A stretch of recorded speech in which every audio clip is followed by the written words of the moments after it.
Hello students, आप लोग बहुत बेसब्री से इंतज़ार कर रहे थे ईटीपी यूनिट सेकेंड लेक्चर का। चूँकि एक लेक्चर बिनोवा यूनिवर्सिटी जारी किया था वो मैंने अपलोड कर दिया आपको समझाकर। एक लेक्चर कॉमर्स वर्ल्ड की तरफ से मॉडल पेपर जारी हुआ था, तो जो कॉमर्स वर्ल्ड की तरफ से मॉडल पेपर जारी हुआ है उसको आप लोग बहुत प्यार दे रहे हैं और बहुत सारे लोगों को उससे फ़ायदा हो रहा है। और हमारा प्रयास है कि सारे स्टूडेंट्स जिनके लिए, चूँकि ईटीपी सारे लोगों के लिए, आर्ट साइंस कॉमर्स सबके लिए, तो सबको इसका फ़ायदा मिल सके और सबको ये वीडियो उन तक पहुंच सके और आपको भी थोड़ा पहुंचाने में मदद करना है। आपके अगर कोई दोस्त इस वीडियो का फ़ायदा नहीं उठा पाए तो ज़रूर भेजिएगा।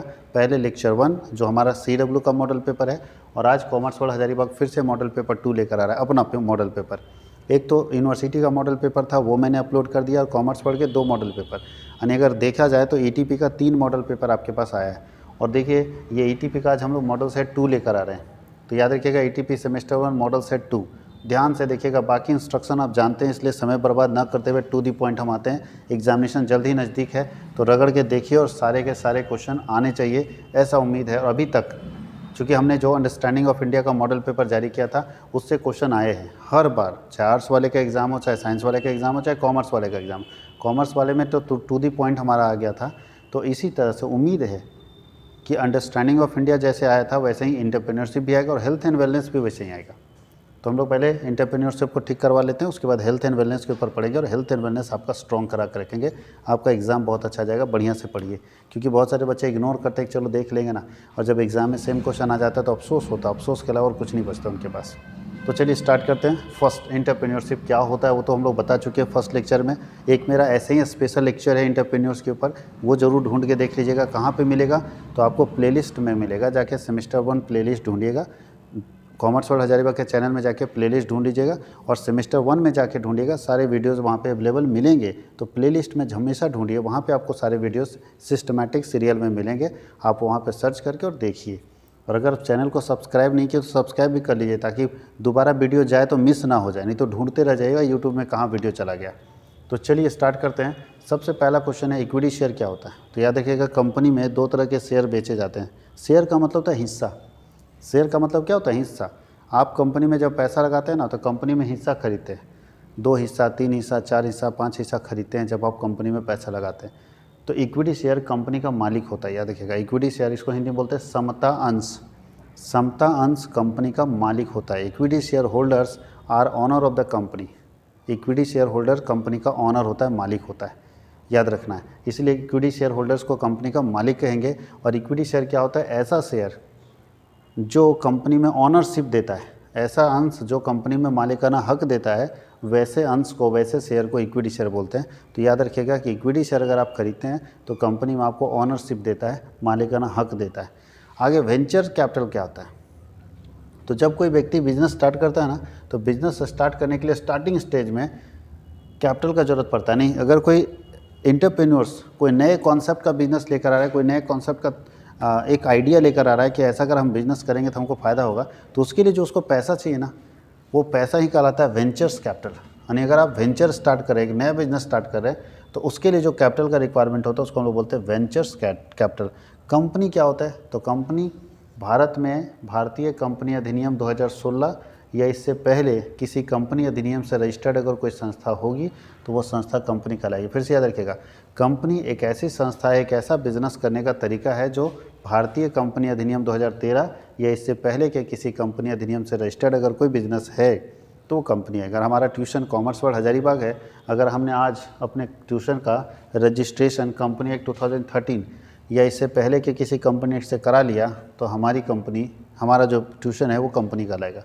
कंपनी 2 तरह का हो सकता है, प्राइवेट और गवर्नमेंट या पब्लिक कंपनी इसको हम लोग बोलते हैं। तो याद रखिएगा, प्राइवेट कंपनी के नाम के लास्ट में PVT LTD लगा रहता है। प्राइवेट कंपनी के नाम के लास्ट में लगा रहता है PVT LTD, इसका मतलब प्राइवेट लिमिटेड। और जो पब्लिक कंपनी होती है उसके नाम के लास्ट में लगा रहता है LTD। तो कंपनी का नाम अगर सही से पढ़ेंगे तो आपको समझ में आ जाएगा कि ये पब्लिक कंपनी है या प्राइवेट कंपनी है। आगे लिखता है पेटेंट क्या होता है? पेटेंट मीन्स होता है प्रोडक्शन राइट, किसी सामान को बनाने का अधिकार। अगर किसी व्यक्ति के पास किसी सामान को बनाने का अधिकार है तो उसको बोलते हैं पेटेंट राइट। कि आप अपने सामान को बनाते कैसे? बताइए, महिंद्रा के पास पेटेंट राइट है कि स्कॉर्पियो वही बनाएगा? टाटा के पास पेटेंट राइट है कि सफारी वही बनाएगा? BMW के पास पेटेंट राइट है कि BMW की गाड़ी वही बनाएगा? एप्पल के पास पेटेंट राइट है कि एप्पल का फ़ोन वही बनाएगा? तो पेटेंट एक अधिकार होता है, किसी वस्तु के उत्पादन का अधिकार। यानी जब किसी वस्तु के उत्पादन का अधिकार किसी व्यक्ति को प्राप्त हो जाता है तो ऐसे अधिकार को हम पेटेंट राइट बोलते हैं, पेटेंट अधिकार बोलते हैं। आगे लिखा स्मॉल बिजनेस क्या होता है, छोटा बिजनेस। तो बोलता है स्मॉल बिजनेस का मतलब ऐसा बिजनेस जहाँ पे नंबर ऑफ़ वर्कर्स कम होते हैं, ऐसा व्यवसाय जहाँ पे श्रमिकों की संख्या कम होती है उसे हम लोग स्मॉल बिजनेस बोलते हैं, छोटा व्यापार बोलते हैं, छोटा व्यवसाय बोलते हैं। उसके नीचे लिखा है क्वेश्चन लॉन्ग में कि बिजनेस आइडियाज़ को पहचानिए, यह पहचान को समझाइए कि explain the identification of business ideas. तो ध्यान दीजिए, आज के समय में एक एंटरप्रेन्योर्स का सबसे पहला क्वालिटी होता है कि उसे बिजनेस आइडिया को आइडेंटिफाई करना चाहिए, बिजनेस आइडिया को समझना चाहिए। हम सबसे पहले बिजनेस के आइडिया को आइडेंटिफाई करेंगे, ढूंढेंगे और तभी तो इम्प्लीमेंट करेंगे। तो एक एंटरप्रेन्योर्स क्या करता है, नए सोच का बिजनेसमैन क्या करता है, एक आइडिया को क्रिएट करता है। वो सोचता है कि क्या हो सकता है। आप सोचिए कि हम और आपको अगर बिज़नेस करने के लिए देता है तो लोग अगर पैसा दे देता है, कोई 4 लाख रुपए लो, तो राशनी दुकान खोलते या कहीं कपड़ा दुकान खोलते जाके नेशनल हाईवे के आसपास में, या कोई शहर में जाके हम कपड़ा दुकान खोलते, उससे ज़्यादा नहीं सोचते। और एक सोच अमेजन वाले का सोचिए, अमेजन क्या किया, बोला कम पैसे में हम पूरी दुनिया में माल बेचेंगे। आज क्या किया, वो बोलता है हम पूरे दुनिया में राशन दुकान खोलेंगे, पूरे देश में राशन दुकान खोलेंगे। ये जो बड़ा चीज़ है कि पूरे देश में राशन दुकान उतने ही पैसे में खोल दिया, तो ये एक नया सोच है। हम और आप नहीं सोच पाए, वो सोच लिया, कमा लिया, और हम और आप बैठे रह गए। तो ये डिपेंड करता है कि आप आइडेंटिफाई कैसे करेंगे आइडिया को। जिसके मन में आइडिया है वो खोल के चला लिया, जिसके मन में आइडिया नहीं आया, जो नहीं सोच पाया, वो वहीं रह गया। इसलिए सोचना बहुत ज़रूरी है कि एंटरप्रेन्योर्स के लिए, एक बिजनेसमैन के लिए। एक आइडिया है कि क्यों ना हम सारे कार वाले लोगों को जोड़ दें। और देखिए ओला और उबर, आप देखिए कितना बड़ा आइडिया लेकर आए। एक छोटा सा आइडिया था कि आज अगर कार की सर्विसेज लोगों तक पहुँचे, यानी आप खड़े रहिए, गाड़ी आप तक पहुँचेगी, आपको गाड़ी तक जाने की ज़रूरत नहीं है। एक कॉन्सेप्ट लेकर आया और देखिए ओला और उबर कितना चल रहा है। सोचिए होटल को लेके कॉन्सेप्ट लेकर आया, एक आइडिया छोटा सा कि भैया एक आदमी अगर नए शहर में जाता है उसको होटल ढूंढने में कितना परेशानी होती है। और आज यो होटल कर क्या कर दिया, यो होटल पूरा का पूरा होटल का सेगमेंट बदल दिया, होटल का बिज़नेस का तरीका बदल दिया। क्या किया, आज अगर आप किसी बड़े शहर में जाते हैं, आप सर्च करिएगा तो लिस्ट है आपका जो पेइंग कैपेसिटी। अगर आपको 400 होटल चाहिए 400 का मिलेगा, 4000 का चाहिए 4000 का मिलेगा, 300 रुपये का चाहिए 300 मिलेगा, 100 रुपये का चाहिए 100 रुपये मिलेगा।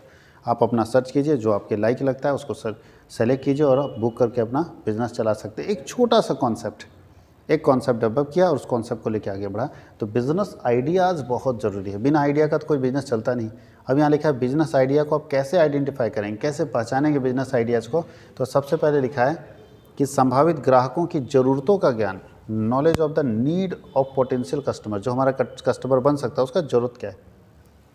बताइए होटल वाला क्या किया, वही किया, 10-15 या हो सकता है 1000-2000 लोगों से सर्वे कराया और देखा कि उसकी ज़रूरत क्या है, और देखा जिसकी जैसा ज़रूरत है उस हिसाब से हम अपना प्रोडक्ट लेकर आएंगे। कुछ उत्पादों की मांग में उभरती प्रवृत्तियों को देखना, लगता है कि अगर ये डिमांड मार्केट में क्रिएट होगा, आने वाले समय में ये बढ़ेगा, उसको भी चेक करता है। उसके बाद स्थानापन्न उत्पाद के उत्पादन की गुंजाइश या विज्ञापन, देखता है कि हम जो सामान के बारे में सोच रहे हैं क्या उसका सब्स्टिट्यूट आ सकता है मार्केट में। अगर सब्स्टिट्यूट नहीं आ सकता तो फिर जम के काम करेंगे, सब्स्टिट्यूट आ सकता है तो फिर उसमें ज़्यादा ध्यान नहीं देगा। इलेक्ट्रॉनिक, कंप्यूटर इत्यादि विशिष्ट हितों को पूरा करने वाली कुछ पेशेवर पत्रिकाओं के माध्यम से जाना।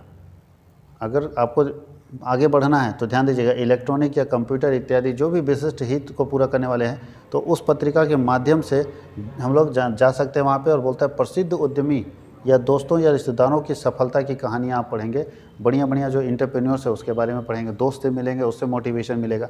तो अगर ये सारा चीज़ हम देखते हैं तो हम आइडेंटिफाई कर पाते हैं बिज़नेस आइडियाज़ को। और लास्ट क्या है, सरकारी एजेंसियों के साथ बैठक करेंगे, विज्ञापन पे ध्यान देंगे, नए उत्पादों और सेवाओं को प्रदर्शित करने वाले व्यापार मेलों और प्रदर्शनियों का दौरा करेंगे, और जानकार व्यक्तियों द्वारा दिए गए विचार और विमर्श को ध्यान देंगे। अगर ये सारा काम हम लोग करते हैं तो एक आइडिया अच्छे से डेवलप हो पाएगा। क्योंकि ऐसा नहीं कि आइडिया रात में सपने में देखे और सुबह ला के खोल दिए बिज़नेस, ऐसा नहीं करना है। आइडिया को आइडेंटिफाई करना है, उसको एनालिसिस करना है, लोगों से डिस्कशन करना है, दोस्त से डिस्कशन करना है, अपने फैमिली मेम्बर से डिस्कशन करना है, एक्सपर्ट से डिस्कशन करना है, और लगता है कि आइडिया ठीक है, सही है, तो फिर उसको इम्प्लीमेंट कर देना है। तो ये है बिज़नेस आइडियाज़ के बारे में हम लोग देखेंगे। आगे लिखा है कि छोटे व्यवसाय की समस्या की व्याख्या कीजिए, explain the problem of small business. छोटे बिजनेस का क्या प्रॉब्लम है, सब लोग जानते हैं, मुझे नहीं कोई समझाने की जरूरत नहीं, सारे बच्चे जानते हैं। छोटे बिजनेस का पहला प्रॉब्लम है कि पैसा नहीं उसके पास। छोटा बिजनेस का पहला समस्या क्या है, इसको आप अच्छे से लिख सकते हैं कि छोटे व्यवसाय की समस्या क्या है। छोटे व्यवसाय के पास सबसे बड़ा समस्या क्या होगा, पैसा नहीं उसके पास। बेचारा वो भी चाहता है मॉडर्न करे लेकिन पैसा नहीं उसके पास। तो पैसे की समस्या इसको लिखा जा सकता है। कच्चा माल उसके पास अवेलेबल नहीं, अच्छे मैनेजर्स अवेलेबल नहीं है, स्किल्ड वर्कर्स है नहीं है, मार्केटिंग नहीं है। हम लोग भी छोटे बिजनेसमैन, बताइए, छोटे लोगों की समस्याएं, हमारे पास पैसा नहीं, हम डेवलप नहीं कर पा रहे हैं अपने आप को। हम भी चाहते हैं बड़ा सा डिजिटल एकदम क्लासरूम अलग तरीके से बनाया जाए, हम भी चाहते हैं कि पूरा एकदम फौज रखा जाए टेक्नोलॉजी का, लेकिन नहीं रख पाते क्योंकि हमारे पास ये सारी समस्याएं हैं। तो एक छोटे बिजनेसमैन को पैसे की भी समस्या है, कच्चा माल अवेलेबल नहीं हो पाता है, और मैनेजरियल स्किल नहीं है। कितना मैनेज कर पाएगा एक आदमी? लेकिन जो बड़ा बिजनेसमैन है उसके पास मैनेजरियल स्किल नहीं है ना, तो वो MBA के बाद आदमी रखा हुआ है, हम लोग नहीं रख पाते। उसके आगे स्किल्ड वर्कर, उसके पास अच्छे वर्कर हैं, स्किल्ड वर्कर, हमारे पास अच्छे वर्कर नहीं हैं, हम खुद काम करना पड़ता है। और नीचे मार्केटिंग वो बहुत अच्छे से कर ले रहा है बड़ा बिजनेसमैन, और छोटा बिजनेसमैन अपना मार्केटिंग अच्छे से नहीं कर पा रहा है। तो ये सारी समस्याएं हैं छोटे बिजनेसमैन की, जिसका सॉर्ट आउट करना बहुत ज़रूरी है, तभी छोटा बिजनेसमैन डेवलप होगा। तो ये प्रॉब्लम ऑफ स्मॉल बिजनेसमैन है, याद रखिएगा। अब ये हो गया शॉर्ट आंसर कंप्लीट। अब हम लोग ग्रुप 2 में चलते हैं।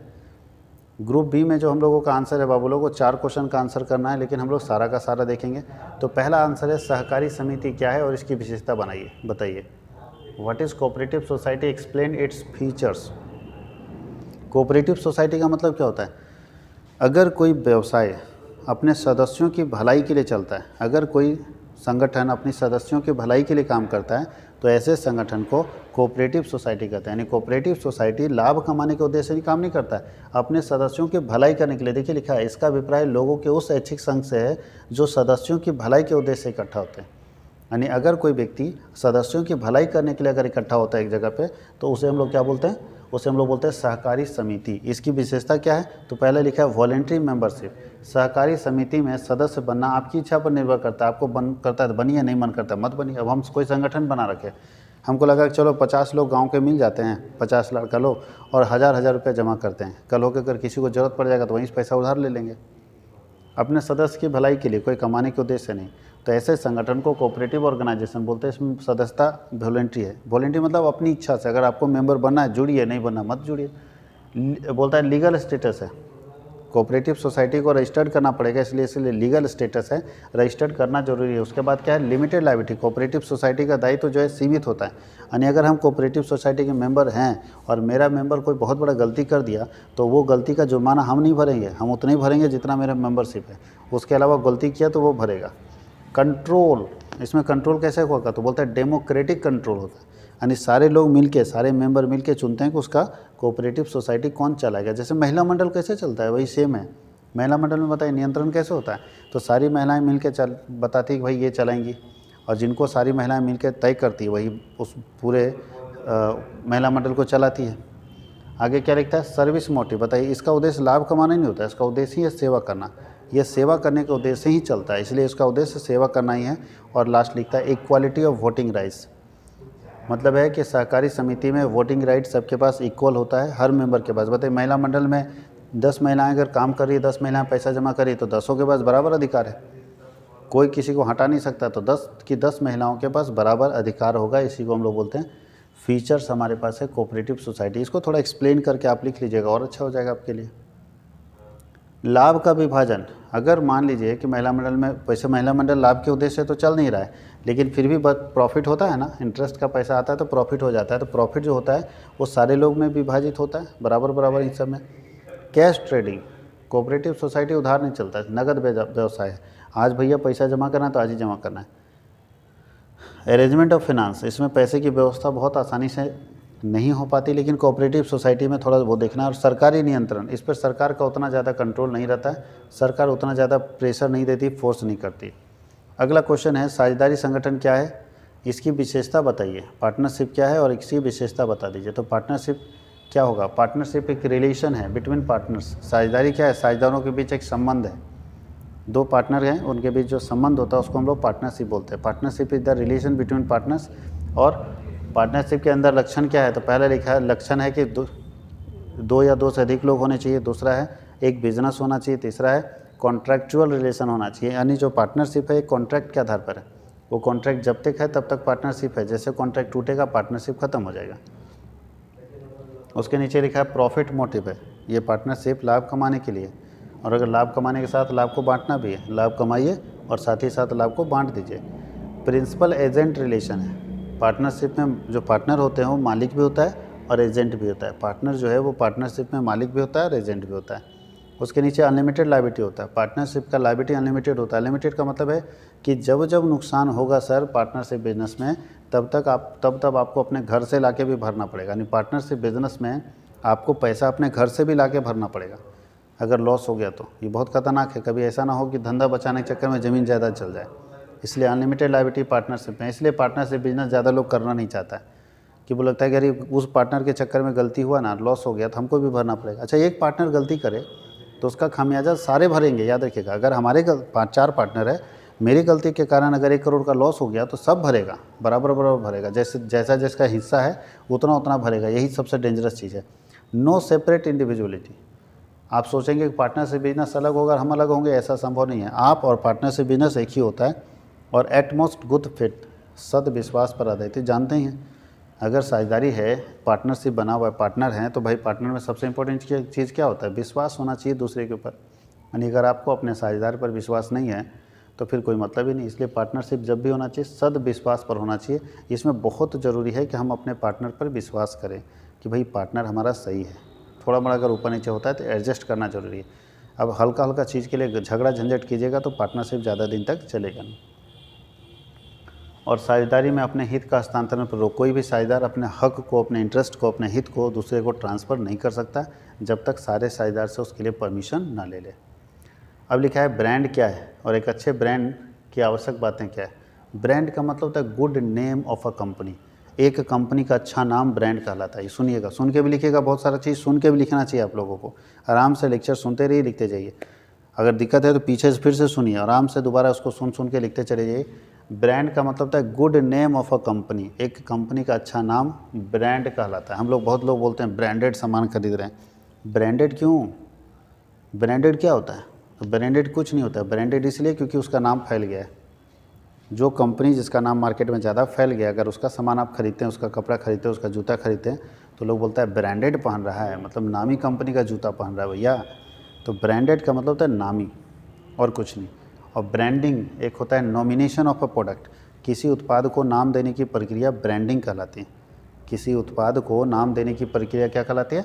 ब्रांडिंग कहलाती है। यानी ब्रांडिंग एक ऐसा प्रोसेस है जहां हम किसी उत्पाद को क्या करते हैं? नॉमिनेट करते हैं, नाम देते हैं, एक अच्छा नाम देते हैं ताकि उत्पाद की पहचान की जा सके। यानी ब्रांडिंग के अंदर हम लोग क्या करते हैं?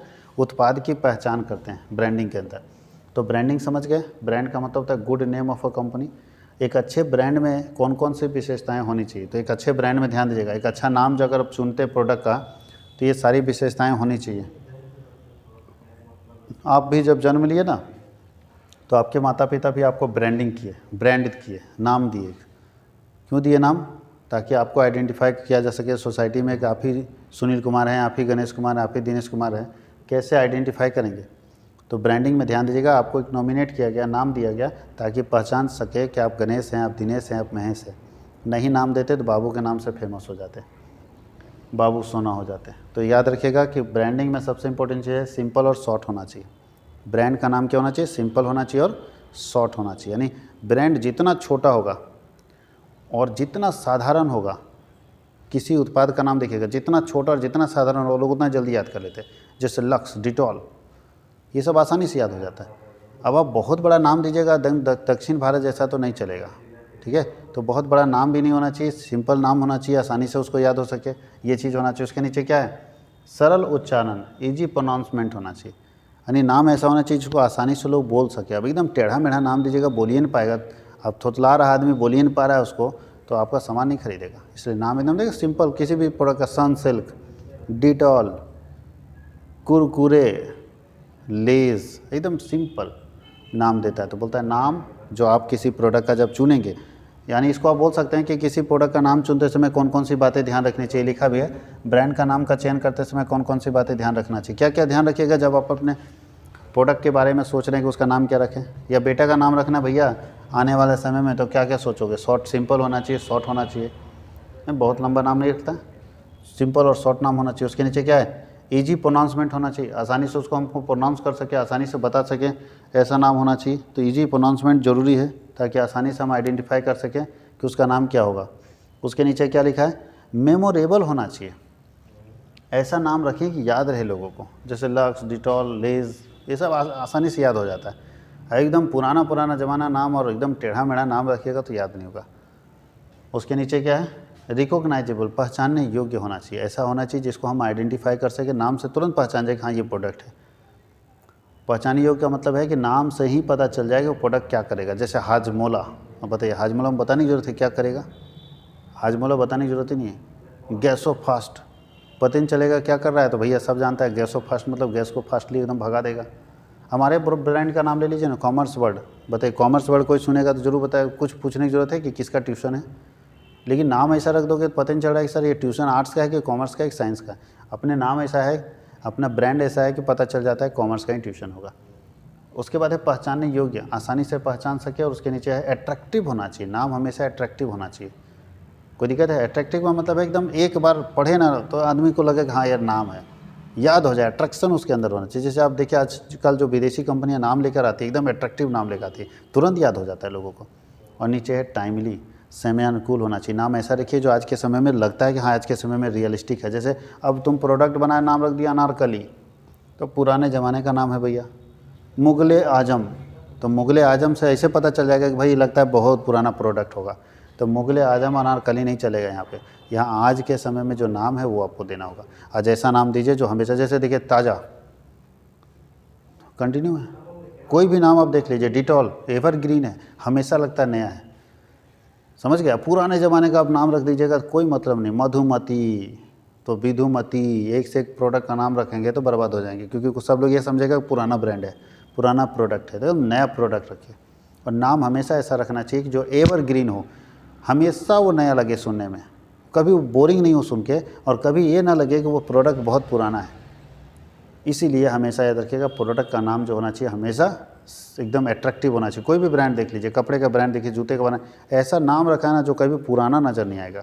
और सबसे लास्ट है लैग ऑफ ऑप्शलेंस, अश्लीलता नहीं होनी चाहिए। नाम ऐसा रखिए जिसमें गंदगी ना हो भैया, साफ़ सुथरा बढ़िया नाम होना चाहिए।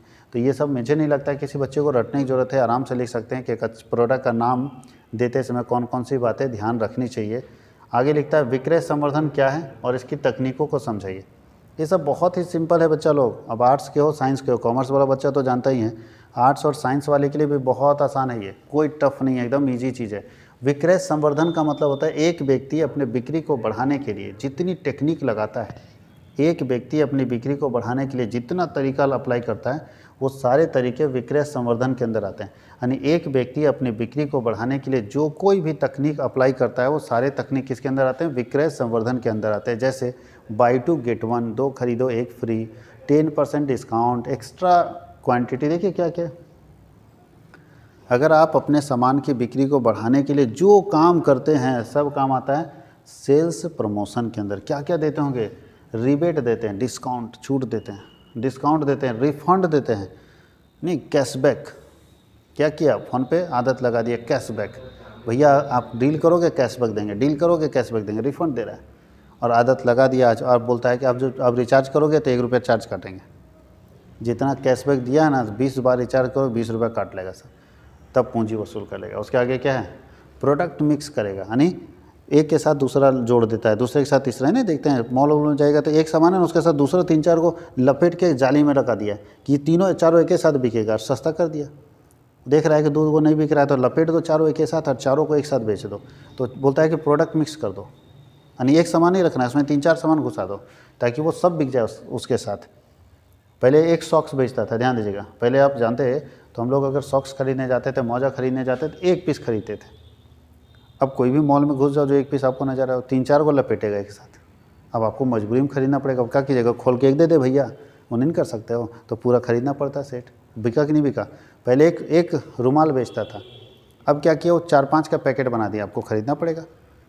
पहले जिलेट एक खरीदता था, वहाँ 4-5 को सारा सामान जिलेट में, खाली हम लोग ये खरीदना है ब्लेड दाढ़ी बनाने के लिए, तो उसमें क्रीम भी डाल दिया है, सब कुछ उसमें डाल दिया, पाउडर वाउडर सब डाल दिया, जाओ। अब बोलता है सब ले लो सेट। अगर सारा सेट खरीदेगा तो सारा बिक रहेगा नहीं, उसको बोलते हैं प्रोडक्ट मिक्स। उसके नीचे बोलता है क्वांटिटी गिफ्ट।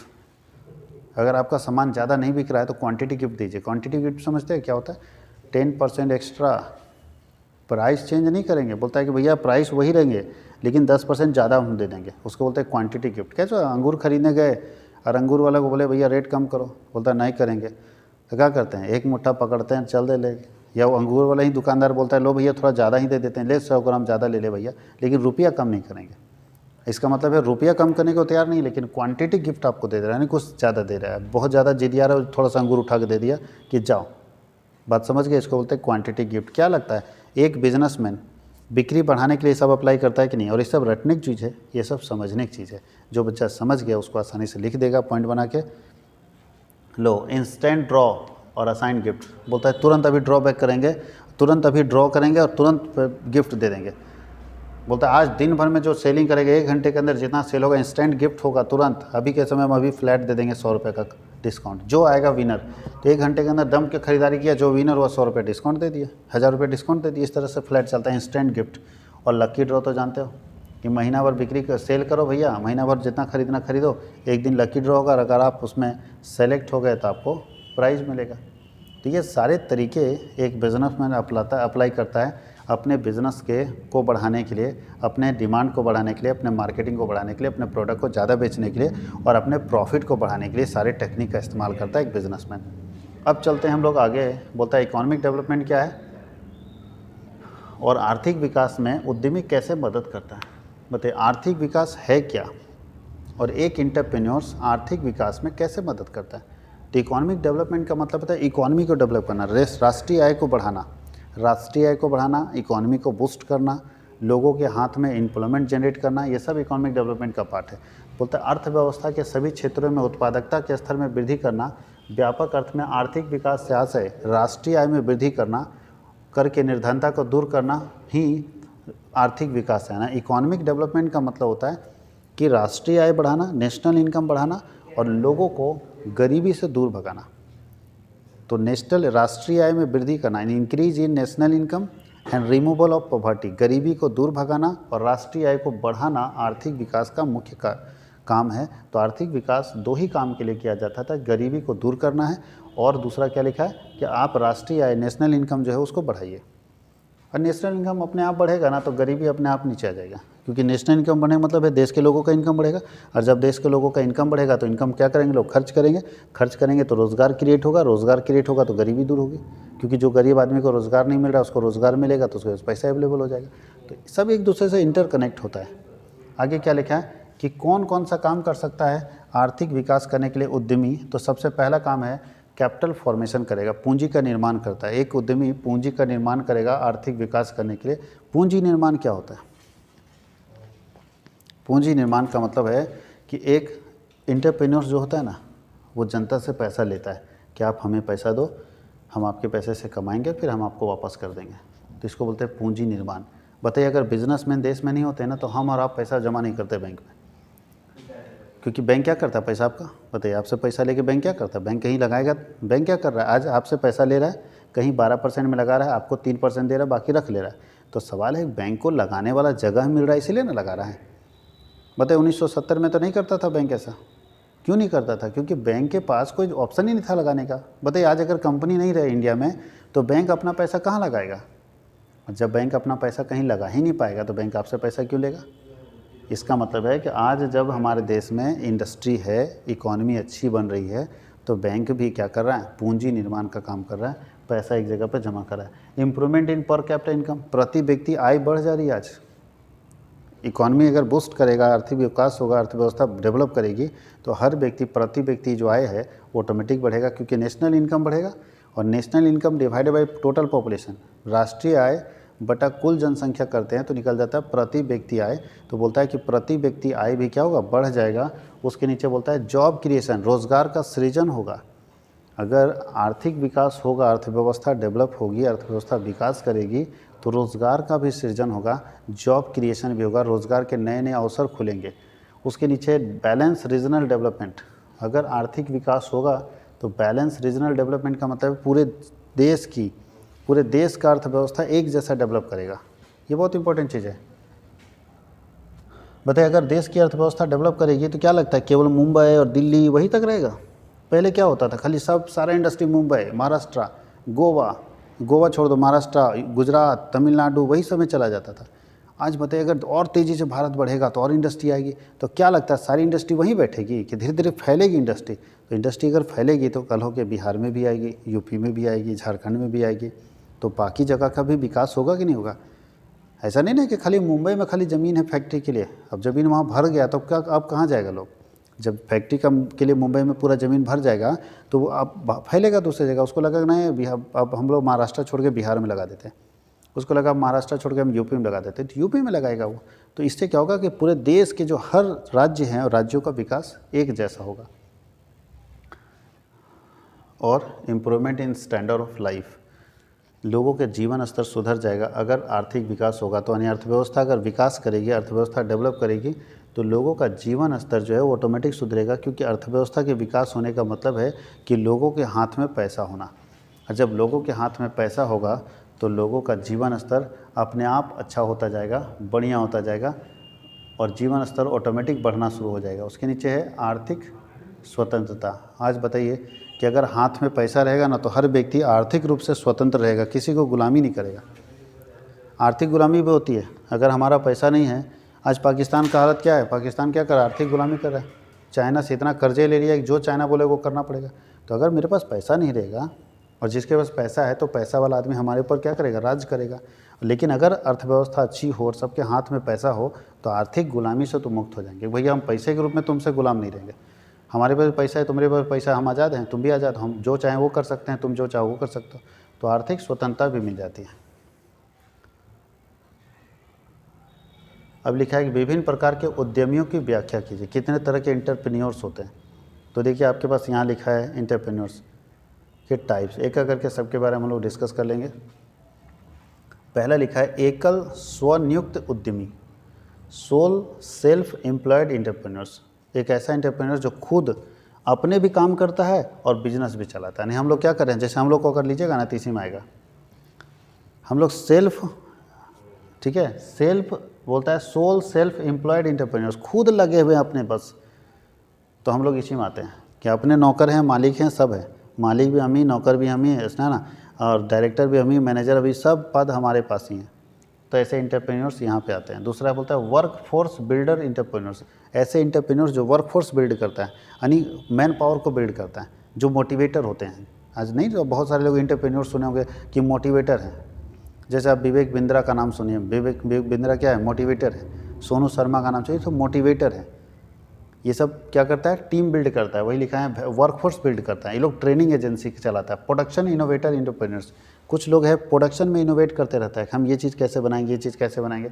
कुछ एंटरप्रेन्योर्स अनयूज्ड रिसोर्सेज को एक्सट्रैक्ट करता है, यानी जिस दुनिया में जो किसी ने नहीं छुआ जिस चीज़ को, उसको ये लोग लेकर, यानी ऐसे प्रोडक्ट को ये लोग लेके आगे बढ़ता है जिसको सब लोग फेंकते हैं, उसको ये कच्चा माल बना के सामान तैयार कर देता है। जैसे अभी के समय में हम लोग क्या करते थे, घर में जो गीला कचरा होता था, सब्जी का छिलका हो गया, बाकी सब चीज़ हो गया, उसको हम लोग फेंक देते थे। एक से एक एंटरप्रेन्योर क्या बोलता है, उसको ले लेता है घर घर से जाके कि हमको ये दे दीजिए, और उससे खाद बना के बेच देता है। सूखा कचरा को भी अलग तरीके से प्रोसेसिंग करता है। बोलता है हम क्या कर रहे हैं ना, वेस्ट मैनेजमेंट कर रहे हैं, जो कचरा आपके लिए है वो हमारे लिए रॉ मटेरियल है, उसको मैनेज करेंगे और हम उससे पैसा कमाएंगे। तो एक एंटरप्रेन्योर जो है वेस्ट को मैनेज कर रहा है, कचरा को मैनेज कर रहा है। उसके नीचे बोलता है कि थ्रिफ्ट लेवल एंटरप्रेन्योर्स, मितव्ययी मतलब होता है कम से कम खर्च में वो चलाने वाला एंटरप्रेन्योर्स होता है। आगे कैपिटल एक्युमुलेशन एंटरप्रेन्योर्स है, जो पूंजी संचयक होता है। फॉर्मल एंटरप्रेन्योर होता है, एक्विजिशन एंटरप्रेन्योर्स होता है। ये उद्यमी के टाइप्स हैं। इसके बारे में और डिटेल अगर आप चाहेंगे तो नेट में भी अवेलेबल होगा, आप लिख सकते हैं, वैसे बुक में भी अवेलेबल हो जाएगा। और लास्ट क्वेश्चन है पार्टनरशिप और एकाकी व्यापार में क्या अंतर है। तो चलिए शुरू करते हैं। यहाँ देखिए इंग्लिश में नहीं लिखा हुआ, कोई बात नहीं, इसका इंग्लिश आपको मिल जाएगा, गूगल में भी करके समझा देते, सुन के भी आप लिख सकते हैं। तो पहला लिखा है कि नंबर ऑफ़ मेंबर्स, सदस्यों की संख्या। तो याद रखिएगा कि साझेदारी में, पार्टनरशिप में कितने मेंबर होने चाहिए, तो साझेदारी में कम से कम कितने मेंबर होने चाहिए, तो पार्टनरशिप में कम से कम 2 मेंबर होने चाहिए। मिनिमम याद रखिएगा, मिनिमम कितने मेंबर होते हैं, 2, लेकिन मैक्सिमम यहाँ 20 नहीं है, मैक्सिमम सदस्य 50 होंगे, याद रखिएगा। पार्टनरशिप में मिनिमम 2 और मैक्सिमम 50 होगा। लेकिन एकाकी व्यापार में अकेले एक ही ना होगा, एकाकी व्यापार में एक ही सदस्य हो सकता है, एकाकी व्यापार में केवल एक सदस्य होगा, नहीं होगा तो एक ही होगा। तो बोलता है कि पार्टनरशिप में कम से कम 2 और अधिकतम कितना होगा, 50, और एकाकी व्यापार में केवल एक सदस्य होगा। कोई दिक्कत किसी को। उसके नीचे है एग्रीमेंट। तो बोलता है पार्टनरशिप में स्पष्ट और गर्भित ठहराव होना जरूरी है, बिना ठहराव का पार्टनरशिप बन ही नहीं सकेगा। और इसमें बोलता है ठहराव का सवाल ही नहीं उठता है, क्योंकि ठहराव किसके बीच में कीजिएगा, अकेले हैं तो एग्रीमेंट किसके बीच में कीजिएगा। उसके नीचे है अधिनियम एक्ट, साझेदारी व्यवसाय पर भारतीय साझेदारी अधिनियम 1932 लगता है, यानी साझेदारी व्यवसाय को चलाने के लिए कानून बना 1932 में, जबकि एकाकी व्यापार को चलाने के लिए कोई कानून नहीं बनाया, किसी तरह का कोई कानून एकाकी व्यापार के लिए नहीं बनाया गया है। आगे लिखता है पंजीकरण रजिस्ट्रेशन, बोलता है पंजीकरण आवश्यक नहीं है परंतु लाभदायक जरूर है। पार्टनरशिप का रजिस्ट्रेशन कंपलसरी नहीं है, मतलब ऐसा नहीं है कि आप रजिस्ट्रेशन नहीं कराएंगे तो धंधा नहीं चला सकते, बिना रजिस्ट्रेशन का भी पार्टनरशिप चल सकता है, लेकिन फ़ायदेमंद है, अगर कराएंगे तो ज़्यादा अच्छा होगा। और एकाकी व्यापार जो है उसका रजिस्ट्रेशन का कोई सवाल ही नहीं उठता, क्योंकि रजिस्ट्रेशन का कोई ज़रूरत ही नहीं है, इसमें ज़रूरत नहीं है, मतलब कंपलसरी नहीं है लेकिन लाभदायक है, अगर कराएंगे तो फ़ायदा होगा। और इसमें बोलता है कोई ज़रूरत ही नहीं है, पैसा वेस्टेज है, यानी वेस्टेज ऑफ मनी है रजिस्ट्रेशन का। तो याद रखिएगा, फिर से रिपीट करते हैं, सदस्यों की संख्या इसमें कम से कम 2, मैक्सिमम 50। इसमें एक एग्रीमेंट बोलता है ज़रूरी है, नई एक्ट 1932 बोलता है कोई कानून नहीं। पंजीकरण बोलता है करा लीजिएगा तो फ़ायदा होगा, वैसे कंपलसरी नहीं, करा लीजिएगा तो फ़ायदा होगा। अब बोलता है कोई ज़रूरत ही नहीं है, क्या करना है, ऊपर वाला 50 याद रखिएगा मिनिमम। और प्रॉफिट लॉस बताइए, अगर लाभ हानि का बंटवारा किस में होगा, तो साझेदारी में होगा। अगर साझेदारी बिजनेस है तो लाभ हानि बटेगा, लेकिन अकेले हैं तो लाभ हानि किसको बांटेंगे, अकेले सब मेरा ना है। आगे बोलता है मैनेजमेंट, बोलता है इसमें सारे पार्टनर मिलके मैनेज करते हैं, इसमें सारे साझेदार मिलके मैनेज करते हैं। और जब इसमें अकेले है तो मैनेजमेंट अकेले नहीं करेगा, जहाँ लिखा है प्रबंध का सारा बोझ एकाकी व्यापारी व्यवसायी पर होता है। कैपिटल, इसमें सारे पार्टनर मिलके कैपिटल लगाते हैं और उसमें अकेला कैपिटल लगाएगा। इसमें सारे पार्टनर मिलके लॉस लेते हैं, उसमें अकेला लॉस लेगा। इसमें सारे पार्टनर मिलके प्रॉफिट लेते हैं, उसमें अकेले प्रॉफिट लेगा। बस यही सब अंतर है, अगर आप देखें तो बहुत आसान। अच्छा, ये इस दुनिया का सबसे सिंपलेस्ट और ओल्डेस्ट फॉर्म है बिजनेस करने का, यानी सबसे पुराना और सबसे आसान तरीका बिजनेस करने का एकाकी व्यापार है। याद रखिएगा, एकाकी व्यापार सबसे आसान और सबसे पुराना तरीका है बिजनेस करने का, जहां आसानी से आप बिजनेस कर सकते हैं। तो सबसे पुराना तरीका और सबसे आसान तरीका एकाकी व्यापार है, जहां आप अपने बिजनेस को ऑपरेट कर सकते हैं, कंट्रोल कर सकते हैं। और आज हम लोग ये जो मॉडल सेट 2 था वो हम लोगों ने कंप्लीट कर लिया, और ये आपके पास 2 मॉडल सेट ETP के चले गए। आप इसको अच्छे से तैयारी कीजिए और बढ़िया से एग्ज़ाम लिखिए, क्रैक करना है एग्ज़ाम, और आपको अच्छे से एग्ज़ाम लिखना है। और हम लोग हेल्थ एंड वेलनेस के लिए अब तैयार हो रहे हैं। हेल्थ एंड वेलनेस का पहले से ही हम लोग एक मॉडल पेपर जारी कर चुके हैं, और दूसरा मॉडल पेपर के पीछे हम लोग पड़े हुए कि अगर वो भी हम आपको दे पाएँ तो मेरे लिए अच्छी बात होगी और आपके लिए भी फ़ायदेमंद चीज़ होगी। धन्यवाद।